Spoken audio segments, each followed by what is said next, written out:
Now, for some of you, you've just been coming to our church for several weeks or several months, or maybe less than a year, and you kind of know the Be Rich story in terms of what you've heard here.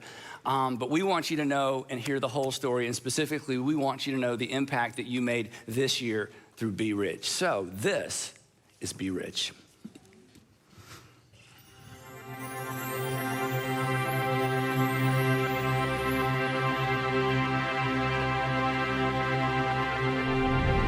It started in 2007 with 3 churches and one simple goal. We would partner with incredible nonprofit organizations who were already making a difference and multiply their efforts. That year, we raised just over $400,000 and served over 2,800 hours, all benefiting our nonprofit partners. But more importantly, we unleashed a wave of generosity we believed was worth repeating. As years passed, our network of churches grew, and as it did, that wave spread its reach across the globe. Hundreds of thousands of people were inspired to be generous in response to God's extravagant generosity towards them. As a result, our partners were able to make an even bigger impact than they ever imagined. This year, 77,000 people across 76 churches, 20 states, and 5 countries have come together to make a difference. Now here's a glimpse of the impact you've had on our nonprofit partners and those they serve as we celebrate the wave of generosity that began 14 years ago and continues today. Let's start with Gwinnett County. The North Gwinnett Co-op works to bridge critical gaps for families in need while setting them on the path to self-sufficiency. I am so excited to be here, Mary, to give you a gift on behalf of everyone who gave to Be Rich. So here it is. Thank you. Yeah. Oh, wow. Oh, wow. Oh, wow. Oh, my goodness. Can we hug? Oh, absolutely. Please, come on. So the North Gwinnett Co-op is actually celebrating 30 years this year. We service the families that live in Swanee, Sugar Hill, and Beaufort. Specifically with our food pantry, we help with non-perishable. We have a thrift store. And we partner with you to help with special events such as backpacks. We'll have Thanksgiving meal boxes. We'll also have holiday gifts, Christmas gifts, and a toy shop. We also help families in a time of crisis. We believe that we want to give a hand up versus a handout. COVID threw us, and I remember the statistics. In 3 months, we had given out as much food as we had done all the last year. Thankfully, we had expanded the food pantry, so we were able to serve others. It was busy, but up front, we would see families that never knew they needed our service, but they came, and we were more than happy to help them. The money from Be Rich is going to bless a lot of families, specifically back here in the pantry where there's certain items that we truly need, or with the newly expanded thrift store operations. So we're extremely grateful for your generosity. Be Rich volunteers are wonderful. Every time they come in, they don't even have to wear the shirt because what they wear on their heart, I recognize that they're truly here to serve, have a little fun, and make it joyful. And we love the season when Be Rich volunteers come in.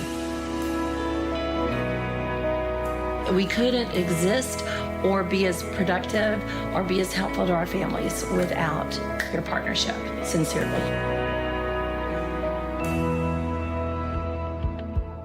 Be Rich partners with organizations across the globe. So let's hear from the Hope Center about the difference they're making in Costa Rica. 10 years ago, my husband Julio and I moved from Atlanta, Georgia with our small family to San Jose, Costa Rica. We came here to start a church, and we came here to start a Hope Center.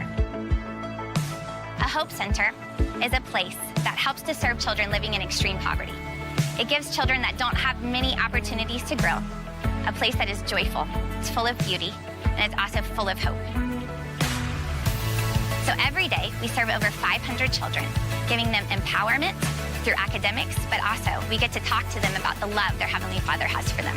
Thanks to your generosity, we get to build a second Hope Center right here.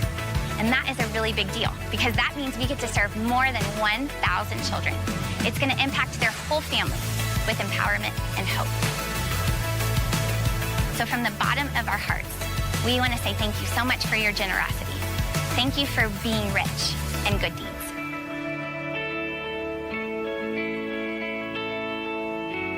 Now let's head to the Atlanta Mission, one of the first organizations to see their enthusiasms when they show up. You know, one of the unique things of those we get the privilege to serve is that so much of their life, people have promised them they would show up, and they don't. And so they are open.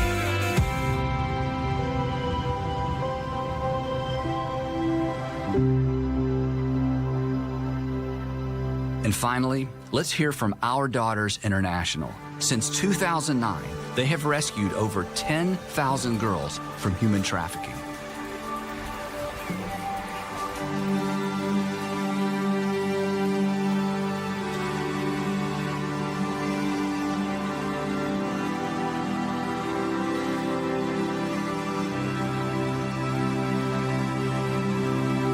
Ramesh, I am super excited on behalf of Be Rich to present you this check.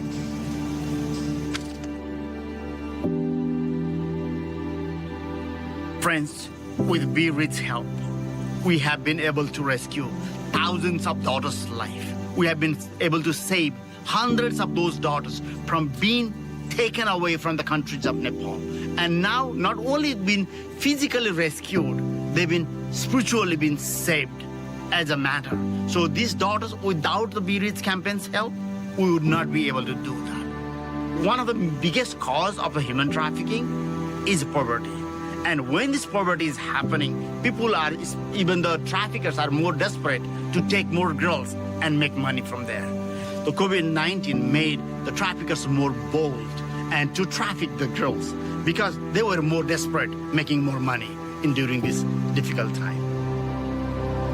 So Be Rich campaign is not only allow us to stand in the border and rescue the girls, but even more further than we rescue and then we train them to become a leader. So they would become a leader to go back into the society, to make others safe in the society. Thank you, Be Rich. Thank you so much for your generosity. This is gonna help us to rescue and counsel 6,000 girls from out of human trafficking. I feel a victory. I feel a victory. I feel a joy. I feel a kind of, I'm not alone in this fight. I have a team like you, friends. Without this, it's impossible for us to do what we are doing.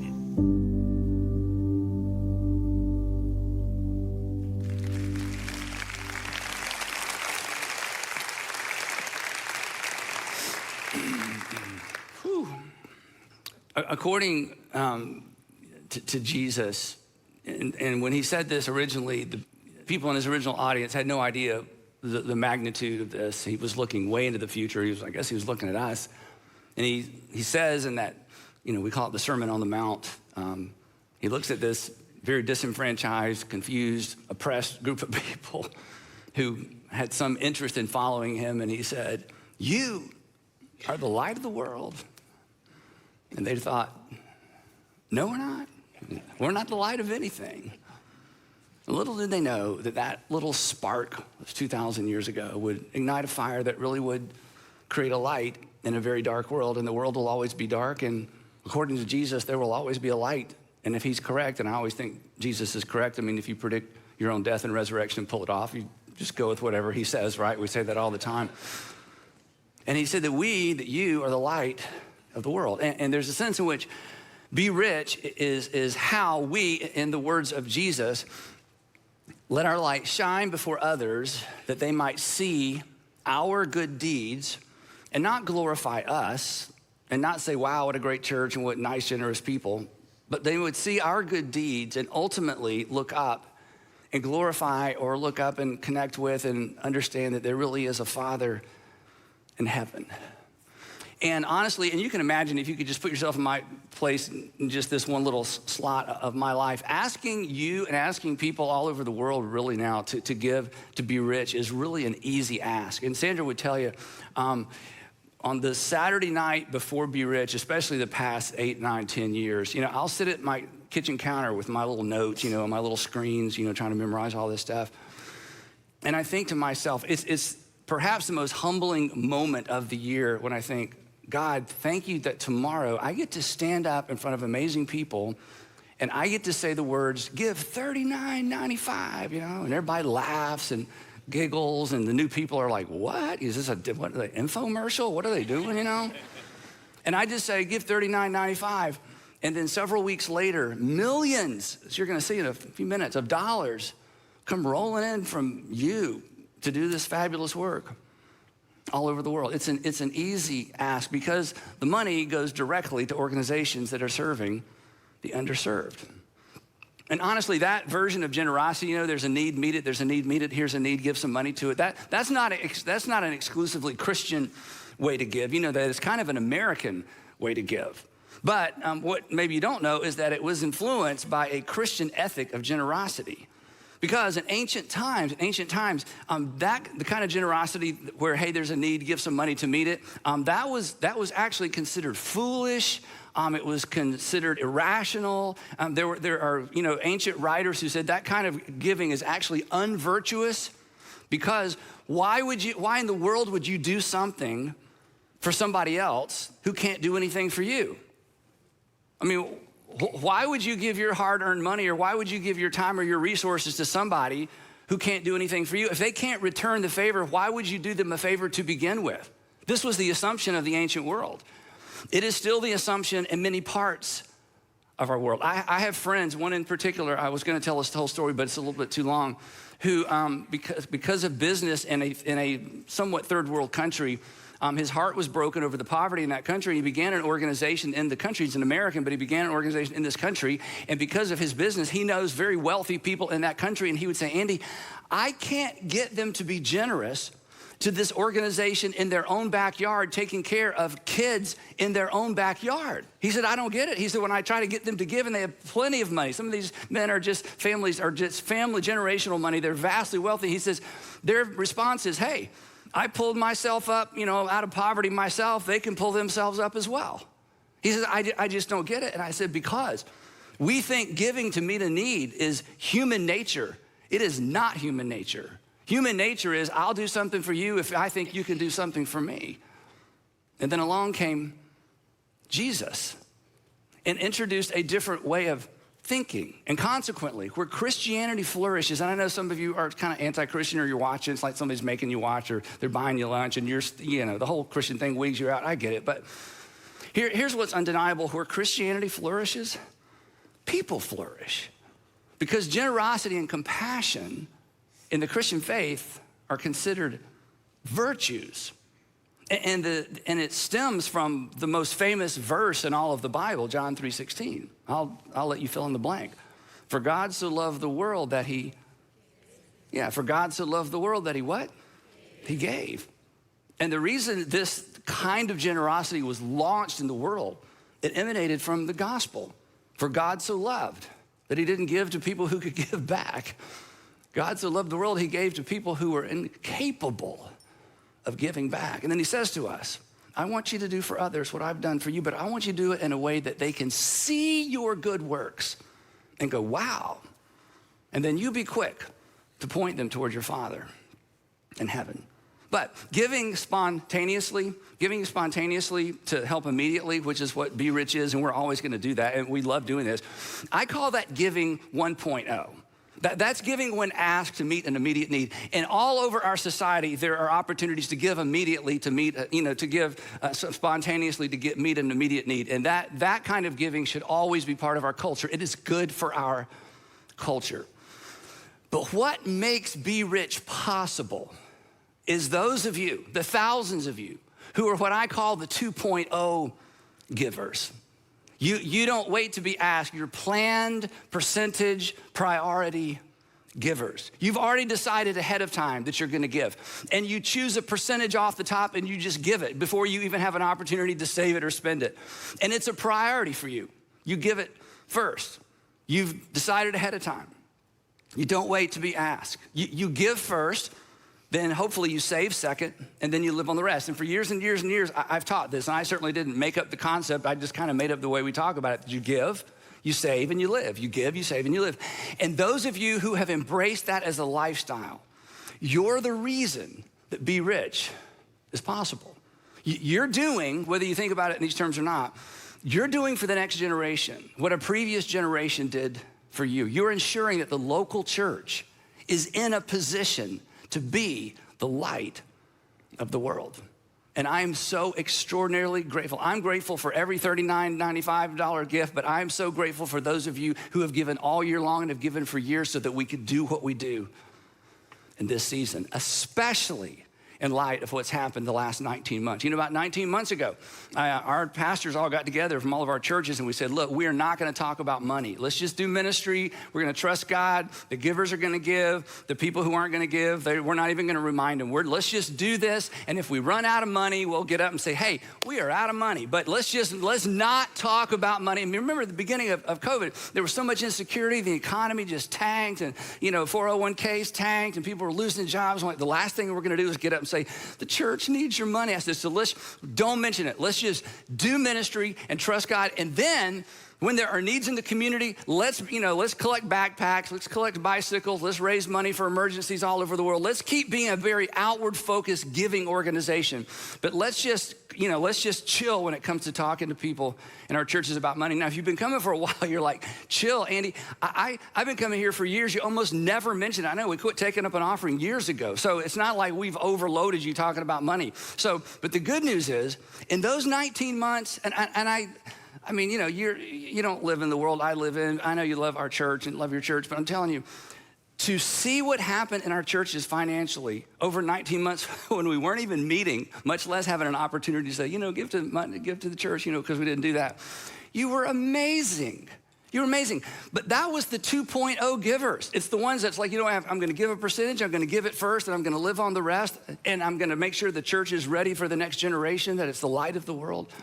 I don't even have words to tell you how not just grateful I am, but how proud I am of us as a group of local churches who understand that kind of generosity. Because you understand that planned giving ahead of time and planning ahead of time is what makes spontaneous giving possible. Or to put it another way, and this is kind of weird, okay? If this is weird, you can say, I didn't get that part. Kind of a trick question. Do you know how long it took us to raise several $1 million in 4 weeks? Do you know how, I know, it's like, what? Yeah, do you know how long it took us to be able to raise several $1 million in 4 weeks? It took us 26 years. It took 26 years because of folks like you who gave to build parking lots. I mean, that's just not really cool, right? Or to build buildings, or to buy land, or to create children's environment. That's a little bit cooler because there's a return, for that because you got children. To buy AV equipment, to buy microphones. And you have what every single follower of Jesus has. And again, you don't think of it in these terms. You have a plan for how you plan to support your local church financially. Every single Jesus follower has a plan for how they plan to support their local church financially. Not every Christian and not every believer, but every follower. And so for those of you who are in that category, I just want to say thank you.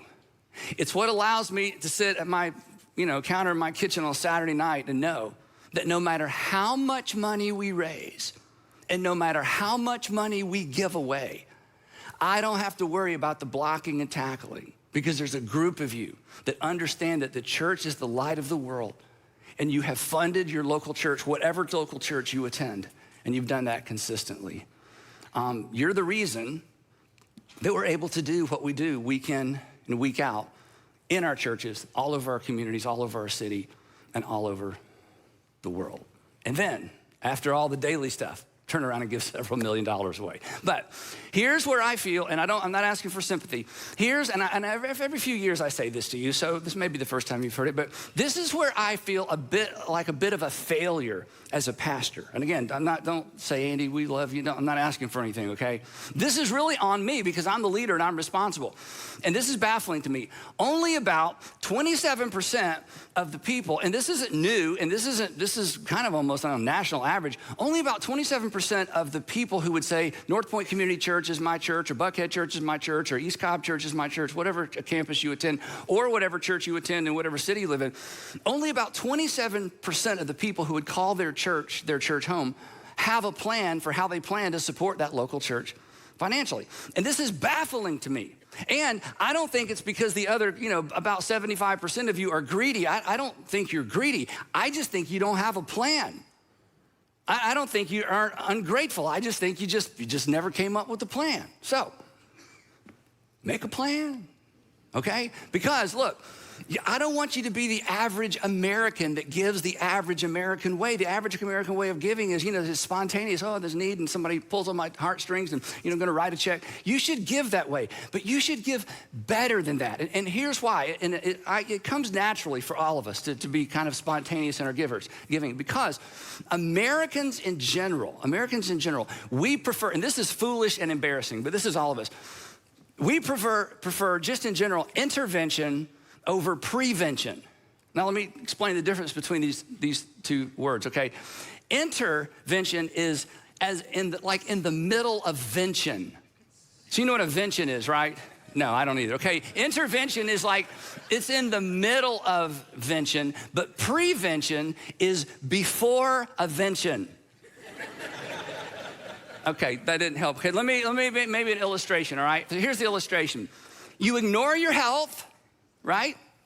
You ignore your health, and then suddenly something happens, and you rush to the doctor to intervene.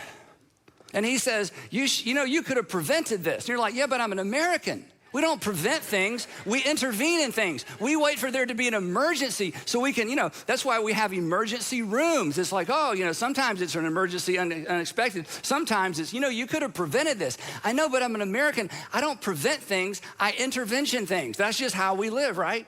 Or you ignore the fundamentals in your marriage, and then there's a marriage problem, and then you run to a counselor, which counselors are, they probably don't like this part of the sermon. That's how they make a living, okay? I'm all for counseling, believe me. We all for counseling. But that's what we do. We ignore the fundamentals. We don't do prevention. Then there's intervention, and then we go home and go, from now on I'm going to eat right, and I'm going to exercise, and my wife and I are going to have a date every week, and my husband and I are going to have, couch time and conversate. Or you're undisciplined with your finances. And then what happens? You have to have an intervention, because there was no prevention. And when you hear it that way, and again, you have your own story, it's kind of silly. It's kind of foolish. And on the back side of it, it's like, yeah, I really wish I had been eating better. I wish I'd been exercising. I wish I'd spent more time with my kids. I could have prevented what's going on right now between me and my kids. Looking back, it's like, we're all for prevention. But, if there's no problem to solve, and if there's no tension, there's no motivation to be intentional. That's just the way we live. And the same is true for the way that most Americans give. We enjoy giving to solve a problem that we can see, rather than prevent a problem we can't see. And both kinds of giving are necessary, and we should all be involved in both kinds of giving. But which is better?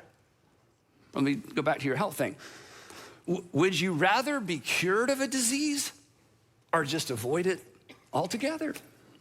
I would rather prevent than intervent, right? Intervention giving is emotional, and the results are measurable. It's like, these kids have a need, this family has a need, this part of the community has a need, we're gonna give, and we're gonna, look what we did. Now there are fewer kids that are dropping out of school. Now there are fewer, single parent homes. Now we can measure it. But prevention giving is neither emotional or measurable, but it is superior. And when I say it's not measurable, you can't measure the results of a problem that never materialized to begin with. So planned giving, that's my point, to an outward-facing church is preventative. And those of you who are 2.0 givers to this church or any church, you are preventing things that will never be measured because they will never happen in the first place. And it's not emotional. You don't have to be asked, and it's not measurable. But at the end of the day, it's superior. Prevention giving to when I say an outward-facing church, I mean a church that is doing stuff in the community, doing stuff for families, doing stuff for kids who don't just care about spiritual internal things, but external things as well. It prevents divorce. It prevents poverty. It prevents drug abuse. It intersects with people before alcohol becomes something they're abusing. It prevents child abuse. Or to get really specific for just a moment, we have an organization within our organization called Fostering Together, where many of you are fostering kids and adopting out of foster care. In terms of intervention, here's the thing. I can tell you exactly how many children you're fostering and adopting out of foster care. I can measure that because it's intervention. You're just jumping in and helping these kids. But when it comes to prevention, I cannot tell you how many kids weren't removed from their families to begin with because of your ministry and your generosity to an outward-facing church. I can't tell you how many high school students won't get their lives hung up on illegal or prescription drugs because of the influence of Inside Out.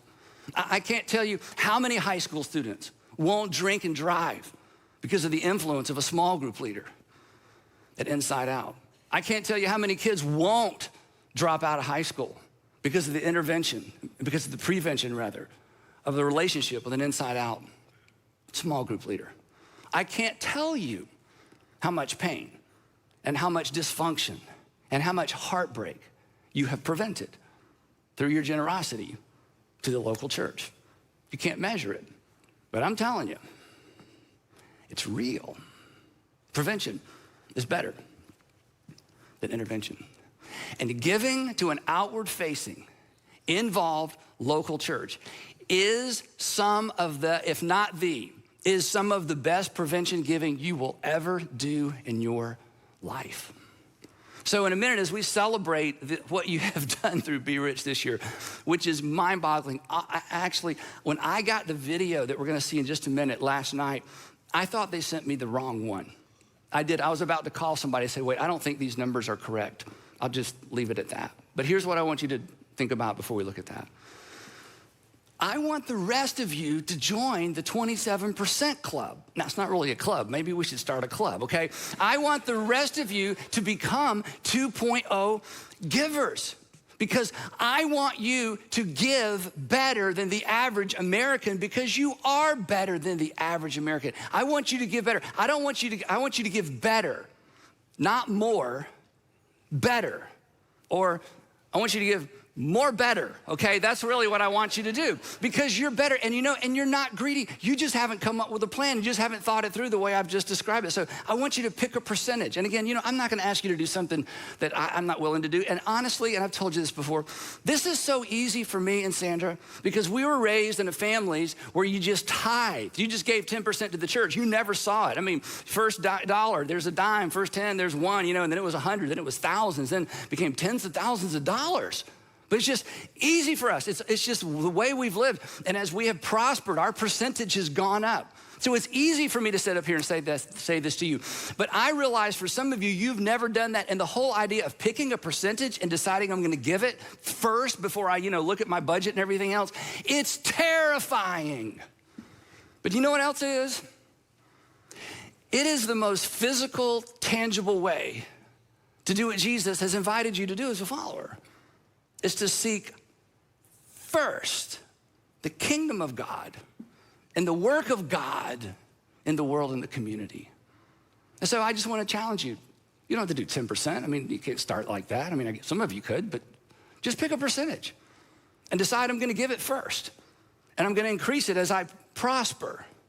And here, and basically, I'm just asking you to kind of take the training wheels off your giving because I know you give because you're not greedy. And be a 2.0 giver. And I don't think you're opposed to this. I don't think you're against this. You just haven't done it. So do it.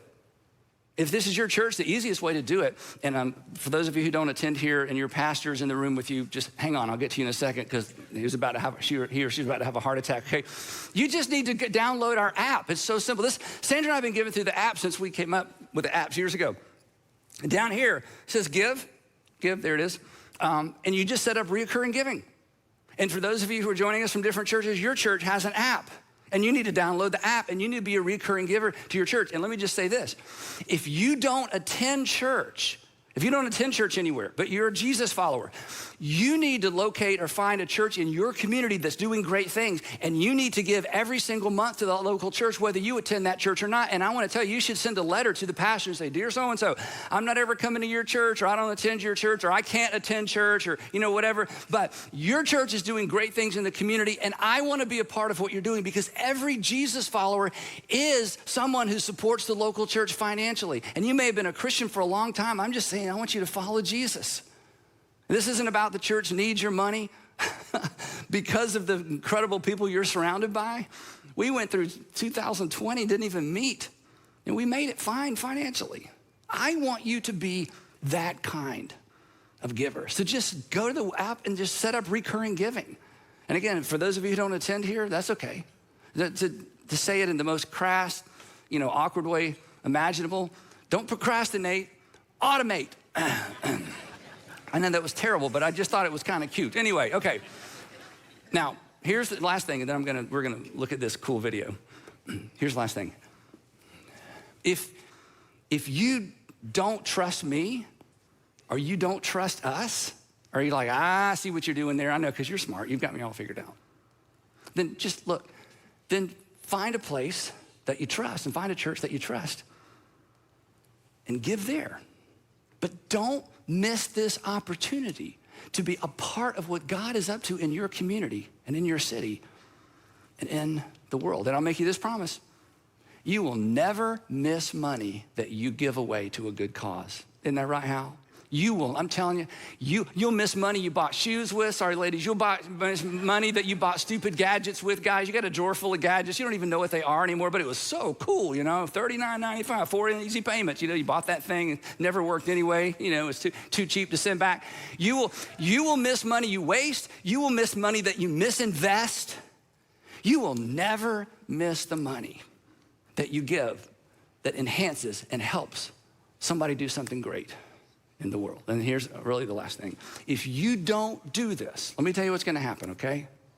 If you don't do what I've asked you to do, here's what's gonna happen.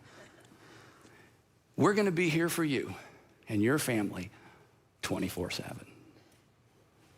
Because we're the church. And our Heavenly Father, through His Son, made it very evident that He is here for you, not to get something from you. He's here for you 24/7. And as His hands and His feet, that's what we're gonna do. I just don't want you to miss out on the opportunity of a lifetime to partner with others to do together what none of us would ever be able to do on our own. So, to those of you that you're about to see, to those of you who gave to Be Rich and made Be Rich successful, thank you. To those of you who gave to make Be Rich possible, thank you. And on behalf of the tens of thousands of men and women and children who have been impacted by your generosity, people you'll never meet and places you'll never visit, I just want to say thank you. And just how generous were you with your time and your resources? You were this generous.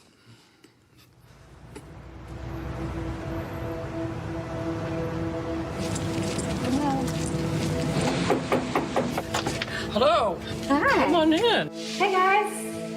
How's it going? On behalf of the generosity from everybody who gave to Be Rich, we just love to present this to you guys. Oh my gosh.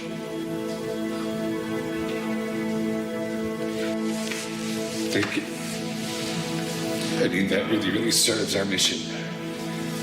It's what we're here to do. So, thank you. Every year, here's what we do. We're gonna give, and we're gonna serve, and we're gonna love in Jesus' name. So let's do what we can do, and let's do what we can do now, and let's do what we can do together.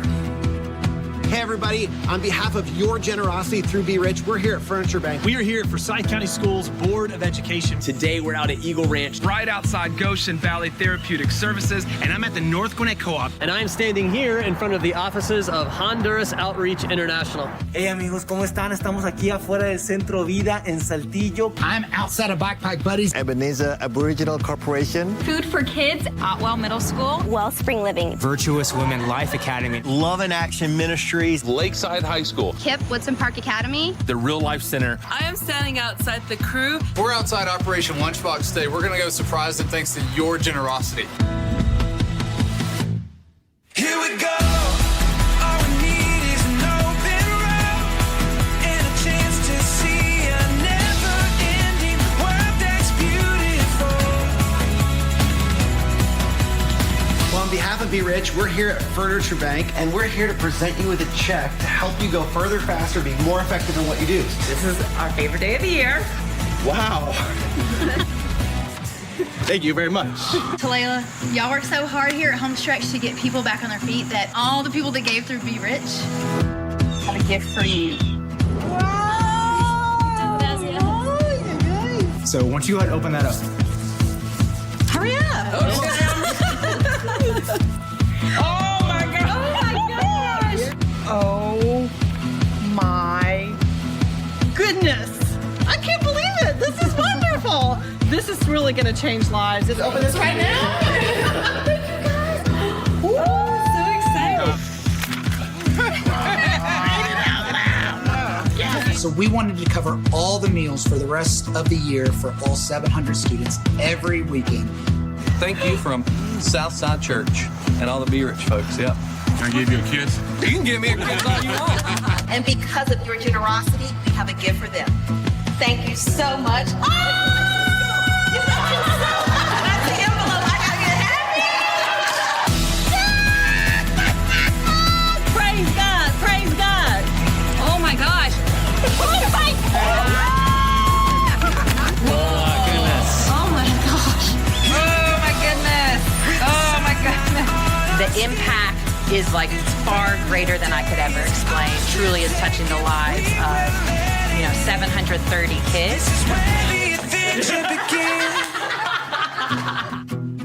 It's not just that you give us money, or it's not just that you give us some items, right? Or just volunteer. It's that you come with the whole package, right? You understand that we need volunteers and manpower, but we also need funding to make our work happen. The number one reason why we got to serve is because the need is great and somebody's got to do something about it.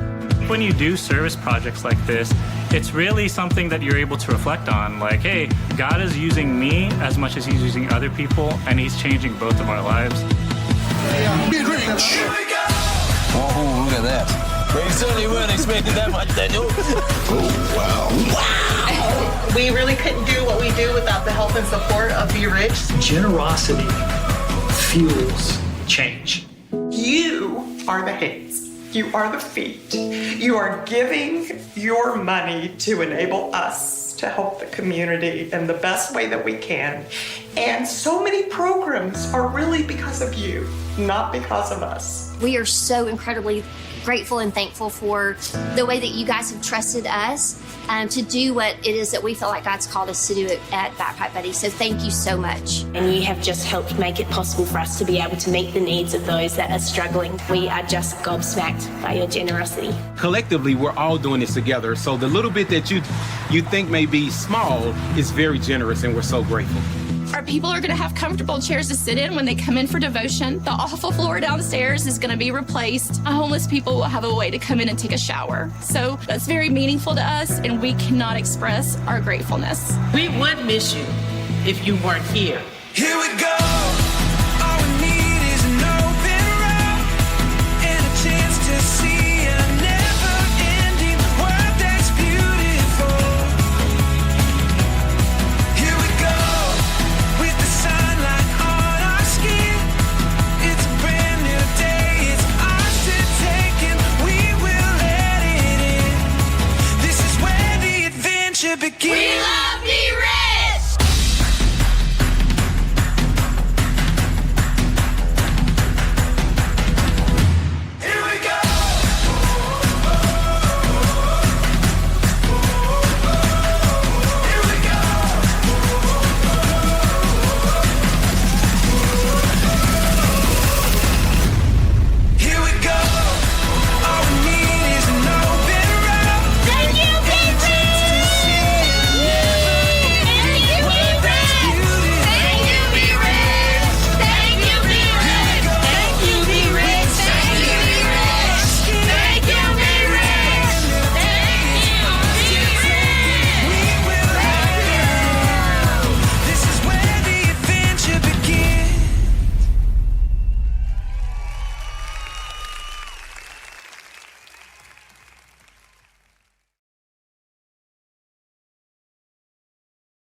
Chẳng thể quên khi cơn mưa đêm lại về.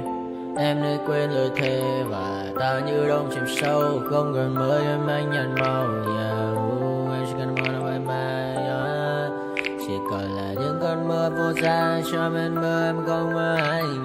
Anh một đêm mơ chỉ cần bên em không được cần nhớ. Và chỉ có em không muốn nhớ. Và người ta bên nhau như ngã tớ.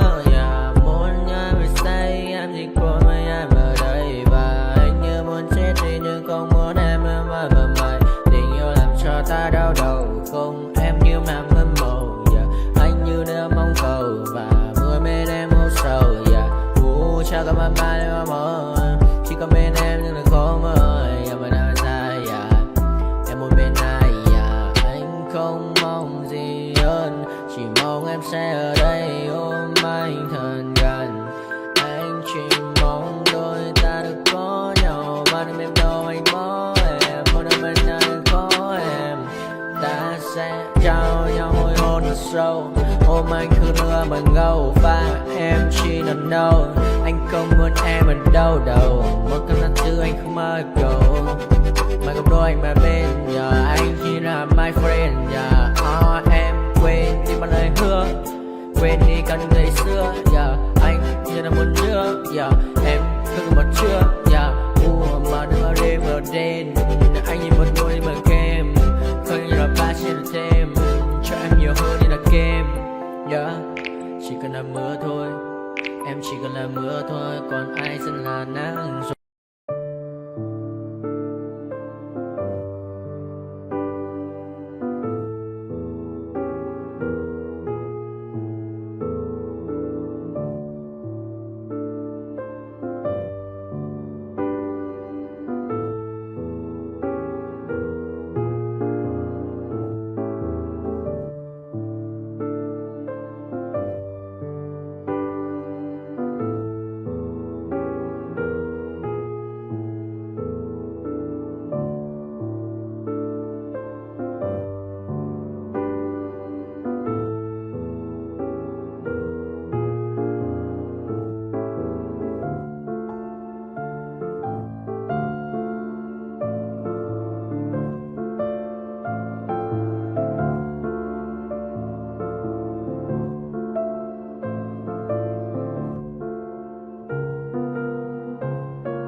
told your friend you're not okay?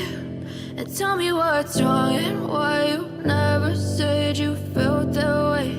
And guess you're trying to stay strong and fake a smile until I look away. But I've known you too long, it hurts to watch your blue eyes fade to gray as you fade away,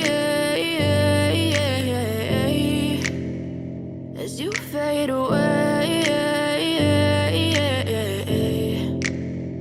Yeah, I'm about to fade away, cause every time I wake up I feel like it's Monday. Something's going wrong with all the chemicals up in my brain. All of a sudden I don't look at anything the same way. Got a buildup of my thoughts sitting in an ashtray. I'm sorry that I'm so inconvenient, okay? Just let me be me and I'll stay out of your way. I can see the way you look at me, I'm such a disgrace. I never really asked to be brought into this place. You wanna love me? Well then baby have a taste. All the highs and the lows, no you'll never be the same. I don't really wanna hurt you but I can't control the pain. If you're sticking by my side maybe we could be okay. Okay, maybe you could be the change I need today. I promise that I've never felt this way. I really hope that you will choose to stay through all the pain. I know you told your friend you're not okay. And tell me what's wrong and why you never said you felt that way. And guess you're trying to stay strong and fake a smile